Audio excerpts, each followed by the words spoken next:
আজি মাঘী পূৰ্ণিমা আৰু মাঘী পূৰ্ণিমা উপলক্ষে তেজপুৰৰ দাঁতিকাষৰীয়া পহুখোৱা দলনিত অনুষ্ঠিত হৈছে গৰখীয়া সভা।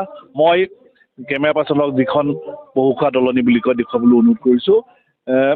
120 বিঘা জোৰা এখন দলনি আৰু এই দলনিখনত পূৰ্বতে বিভিন্ন ধৰণৰ লোক আহি গৰু চৰাইছিল আৰু ইয়াত এই স্থানটো সংৰক্ষণ কৰি ৰখা হৈছে আৰু প্ৰতি বছৰে ইয়াত গৰখীয়া থানত থানখন প্ৰতিষ্ঠা হৈছিল আৰু এই থান প্ৰতিষ্ঠা হোৱাৰ পাছত ইয়াত এনেদৰে নাম অনুষ্ঠিত হয়, সভা অনুষ্ঠিত হয় আৰু মাঘী পূৰ্ণিমাৰ দিনটোত সভা অনুষ্ঠিত হয়। কেমেৰা পাৰ্চনে দেখুৱাই আছে পৰিৱেশটো এক সুন্দৰ পৰিৱেশ। আৰু এটা কথা ক'ব লাগিব যে তেজপুৰৰ দাঁতিকাষৰীয়া পহুখোৱা দলনিৰ যি পৰিৱেশ ইতিমধ্যে উখল মাখল পৰিৱেশ, ইয়াত সকলো আহিছে।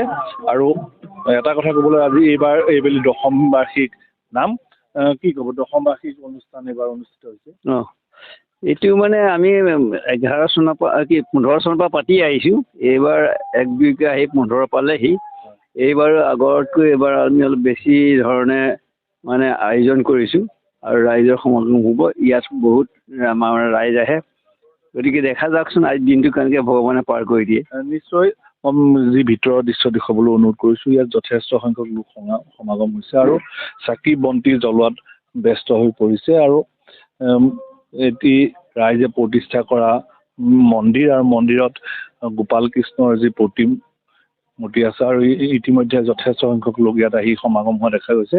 সামগ্ৰিক পৰিৱেশ কেমেৰা পাৰ্চনে দেখুৱাই আছে।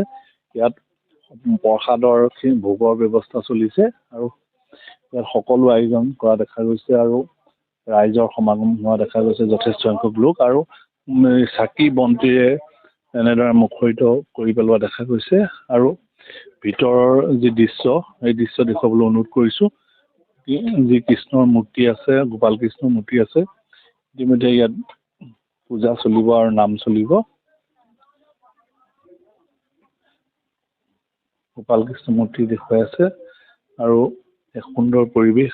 এটা কথা ক'ব লাগিব যে তেজপুৰৰ গৰখীয়া থানৰ এনেধৰণৰ এক আধ্যাত্মিক পৰিৱেশ অনুষ্ঠিত হয়, সুন্দৰ পৰিৱেশ, সকলো শৃংখলাবদ্ধ পৰিৱেশ।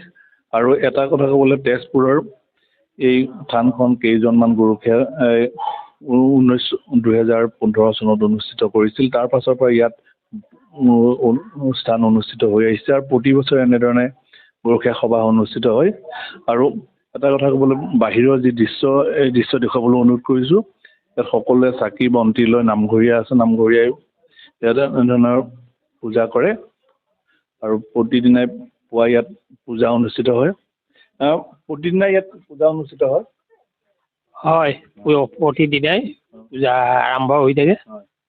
আজিতো ৰাইজ বহুতো আহিব পূজা চাবৰ কাৰণে, নাম কীৰ্তন হ'ব, পুথিপাঠ চলিব, এইখিনি আৰু প্ৰাৰ্থনা এটা অপৰাধ বিনাশন তজু নামে নাৰায়ণ, জানি নামে পখিলো শৰণ, অপৰাধ ক্ষমা কৰি তুমি দয়াশীল। নিশ্চয় এনেদৰে ইয়াত অনুষ্ঠান অনুষ্ঠিত হ'ব আৰু গৰখীয়া সভা উপলক্ষে আজি দশম বাৰ্ষিক যি অনুষ্ঠান অনুষ্ঠিত হ'ব। আৰু এটা কথা ক'ব লাগিব তেজপুৰৰ দাঁতিকাষৰীয়া ইয়াত বিভিন্ন ৰাইজৰ প্ৰচেষ্টাত ইয়াত গঢ়ি উঠে এই থানখন ৰূপে আগবাঢ়িছে আৰু সকলোৱে ক'ব লাগিব। আৰু এটা কথা ইয়াত সম্পূৰ্ণ শৃংখলাবদ্ধভাৱে এনেধৰণৰ অনুষ্ঠান ইয়াত অনুষ্ঠিত কৰা যি প্ৰয়াস কৰিছে ই নিশ্চয় গৌৰৱৰ কথা।